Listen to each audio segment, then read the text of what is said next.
హుహు. వాళ్ళతో పాటు వెళ్ళి ఫస్ట్ నుంచి నేర్చుకోండి. హ్మ్. 6 మంత్స్ పట్టనివ్వండి, 1 ఇయర్ పట్టనివ్వండి. అక్కడే వస్తుంది తప్పించి హ్మ్. మీరు కోచింగ్ మా ఫ్రెండ్స్ చాలా మందికి నేను చెప్పినా వాళ్ళు వినకుండా వెళ్ళారు. హ్మ్. ఇప్పటికి వాళ్ళకు అస్సలు మ్యాథ్స్ అనేది రాదు. సార్. ఎందుకంటే మన బేసిక్స్ మొత్తం స్కూల్లోనే ముడిపడి ఉంటది. హ్మ్. స్కూల్లోనే మనం నేర్చుకోవాల్సింది. బయటికి వచ్చింది మ్యాథ్స్ రాదు. మిగిలినవి సరే ఇప్పుడు సోషల్ స్టడీస్ చదివి నేర్చుకోవచ్చు అనుకోండి. హ్మ్.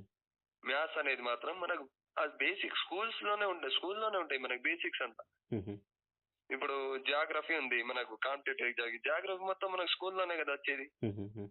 మృత్తికలు కానీ, మ్యాప్ కానీ, నదులు, సముద్రాలు ఇవన్నీ హ్మ్. ఏం తీసుకున్నాం మనం హుహు. అంతా స్కూలే. హిస్టరీ కూడా స్కూలే. పాలిటీ స్కూలే. హ్మ్. ఇదంతా వీళ్ళేం చేస్తారు స్కూల్‌లో నేర్చుకోకుండా నేరుగా వచ్చి కాంపిటేటివ్ 2, 3 సంవత్సరాలు చదివినా సక్సెస్ ఉంటది. ఎందుకంటే బేసిక్ రాదు కదా! సార్. అది మెయిన్ ప్రాబ్లమ్. మీరనేది 4, 5 సంవత్సరాలు చదివినా రారంటే వాళ్ళు బేసిక్స్ తెలుసుకోకుండా హుహు. ఎవరో చెప్తారు ఏదో ఆ బుక్ చదివేస్తుంటారు. సక్సెస్ అవ్వరు. సార్.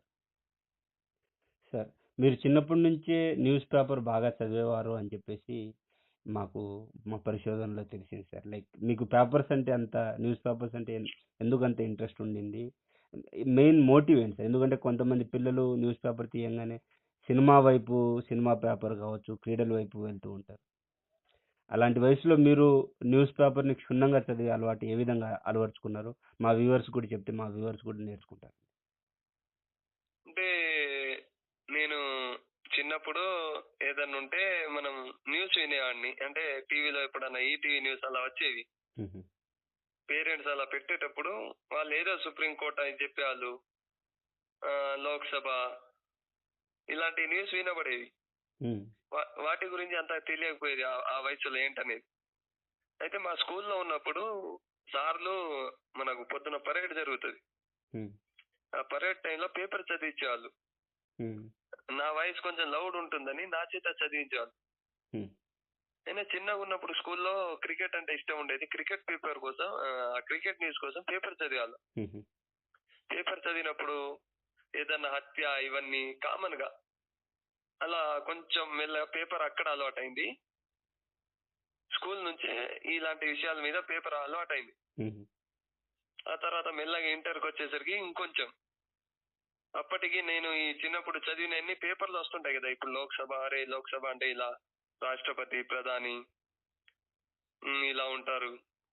హ్మ్. అలా ఇంటర్మీడియేట్, బీటెక్ వచ్చేసరికి ఇంకా మొత్తం ఇంట్రెస్ట్ అనేది మనకేంటంటే బీటెక్ వచ్చేసరికి 18 వరకు మన లైఫ్ అనేది మనకు అర్థం కాదు. హ్మ్. అంటే అందరూ మనం ఏదో చేసేస్తాం అన్నట్టుంటది. ఒక్కసారి బీటెక్ ఎంటర్ అయిన తర్వాత అసలు మన లైఫ్ ఏంటనేది బీటెక్ అంటే ఆ డిగ్రీ ఏజ్ గాని, ఆ ఏజ్‌లో తెలుస్తది. హ్మ్.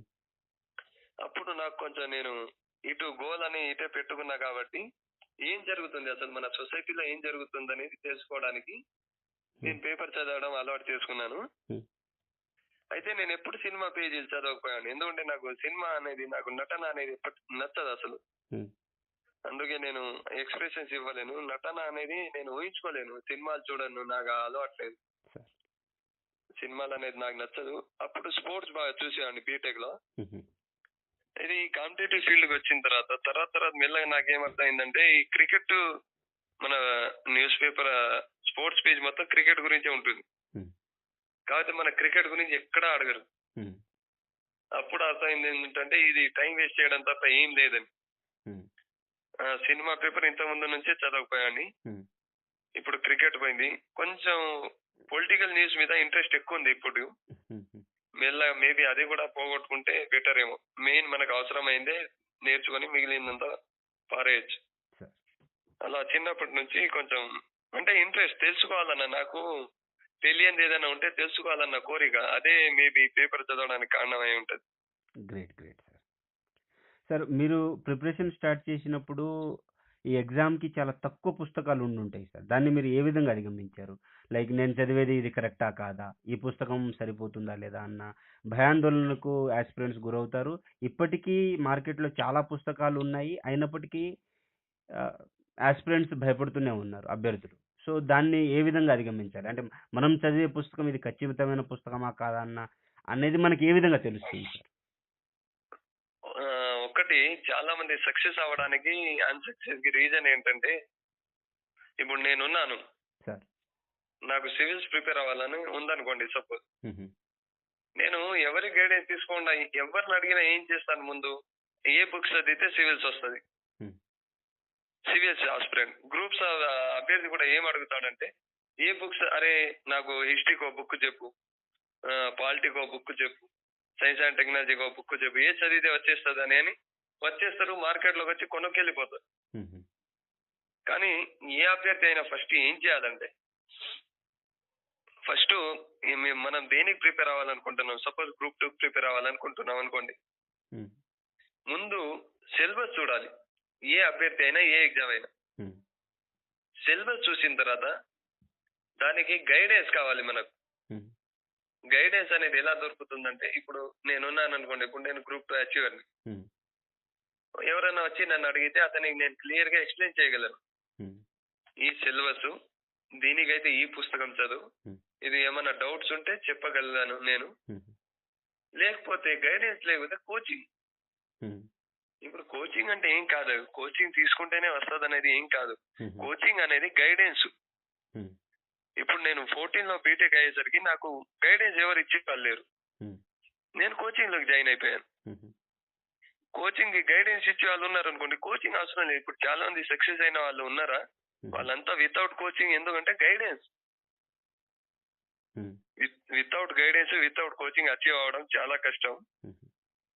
గైడెన్స్ ఉండడం వల్ల ఏంటంటే, అసలు సిలబస్ అనేది ఎలా రావాలంటే మనకు, అసలు మనం చదివిన దానికంటే సిలబసే మన మైండ్‌లో తిరుగుతుండాలి గిర్రున. హుహు. ఏ క్షణం అడిగినా ఇదిగోండి ఈ పేపర్‌లే ఫస్ట్ పేపర్‌లో 3 అంటే 3 భాగాలుంటాయి ప్రతి పేపర్‌లో. హుహు. ఈ పేపర్‌లో ఈ భాగంలో ఏముంది? హ్మ్. ఇందులో నుంచి క్వెషన్స్ రావచ్చు. హ్మ్. అన్నంతగా మనకు సిలబస్ మీద అంత పట్టు ఉంటే తప్ప ఏ జాబ్ మనం అచీవ్ అవ్వలేము. ఏ ఎగ్జామ్ కూడా. హ్మ్.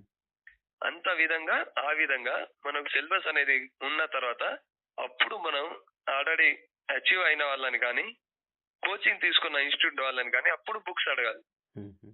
వాళ్ళు ఇచ్చే గైడెన్స్ ప్రకారం అదే ఫాలో అవుతూ పోవాలి. మళ్ళీ ఇంకో విషయం ఏంటంటే, చాలా మంది ఏం చేస్తారంటే, వాళ్ళు ఫస్ట్ ఒక బుక్ చదువుతారు. హ్మ్. దానివల్ల రాదు. హ్మ్. రాకపోయేసరికి ఏమనుకుంటారు వీళ్ళు, ఈ బుక్ కాదు, వేరే అతను ఆ బుక్ చదివి క్రాక్ చేసిండంట హ్మ్. అని ఆ బుక్ చదువుతారు. హ్మ్. ఒక్క విషయము, ఏ బుక్ చదివినా ఇప్పుడు హిస్టరీ ఉందనుకోండి. హ్మ్. సపోజ్ మనకు ఈయన గ్రూప్ 2 కొంచెం ఫేమస్ ఉన్న ఇన్‌స్టిట్యూట్‌లో ఆర్‌సి రెడ్డి ఒకటి, షైన్ ఇండియా ఒకటి. హుహు. సింధు నాగరికత ఆర్‌సి రెడ్డి సార్ చెప్పినా, ఆ సార్ చెప్పినా ఒకటే చెప్తారు కదండీ. అవును. బుక్కులోనూ అంతే రాస్తారు. హ్మ్. మనం ఏం చేయాలంటే ఎప్పుడు ఒకటే పుస్తకం చదవాలి. హ్మ్. కానీ డౌట్ వచ్చినప్పుడు ఏదైనా రిఫరెన్స్ బుక్ ఉంటే ఆ బుక్‌ని ఫాలో అయ్యి దాన్ని క్లియర్ చేసుకోవాలి తప్పించి, మా ఫ్రెండ్స్ మా నా చుట్టుపక్కల మేము నలుగురు, ఐదుగురం కోచింగ్ తీసుకున్నాం. హ్మ్. మా ఫ్రెండ్స్ వాళ్ళేమో సంచి నిండా పుస్తకాలుండేవి వాళ్ళ దగ్గర. హ్మ్. నాదేమో చిన్న, అంటే నేను బ్యాగ్‌లో యేసుకొని మోసుకుపోయేంత పుస్తకాలు నావి. హ్మ్. హ్మ్. సంచుల కొద్దీ మోసే పుస్తకాలు మా ఫ్రెండ్స్.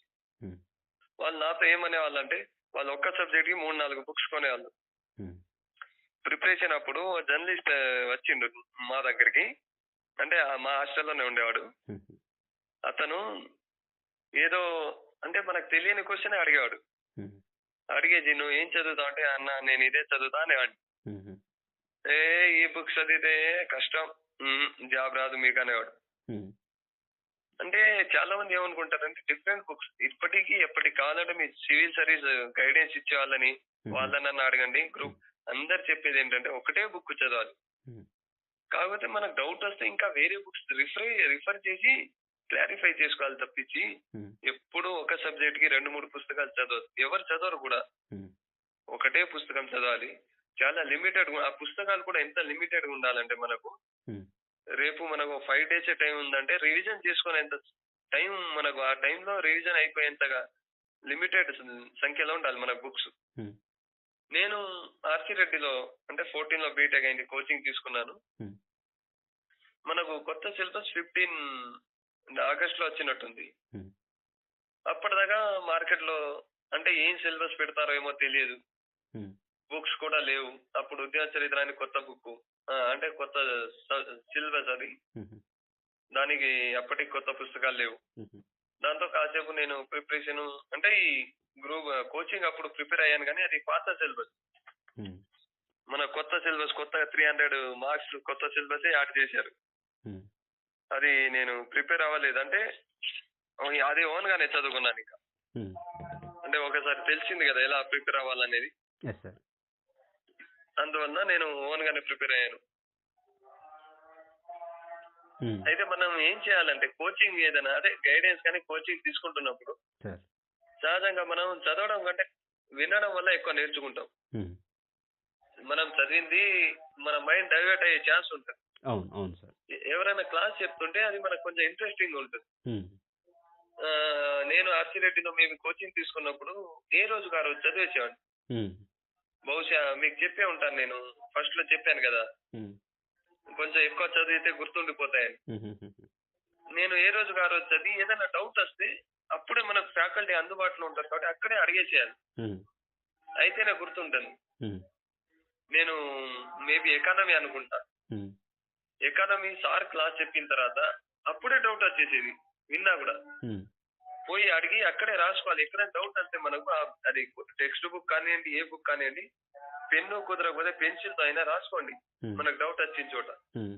మనకు తర్వాత యూజ్ అయితది. మళ్ళీ మనకు చెప్పడానికి ఎవరు ఉండరు. హ్మ్.